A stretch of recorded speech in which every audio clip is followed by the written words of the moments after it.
Kukhangeleka ngathi awafuni ukuphela amagingxigingxi ka-NSFAS kwiidyunivesithi zeli.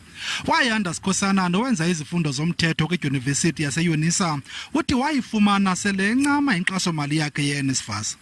The NSFAS had paid my registration late and I haven't even got my book allowance and I have prescribed books which I have to pay and I don't have money.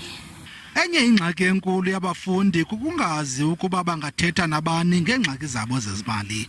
We end up having students being unable to be fully registered because if you check an institution will have a time frame where it says that they're closing the registration period, but then NSFAS allocates 2 weeks prior or earlier after the institution has already closed their registration.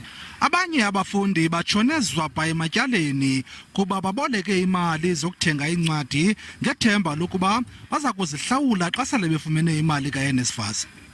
Our students, they continue to be vulnerable because of these delays. They don't have places to stay, they don't have money to buy meals, they don't have money for transport. Ukanti abakwa-NSFAS bathi baza kuqala ukuhlawula abafundi kule nyanga iqalayo ngomso ka-April.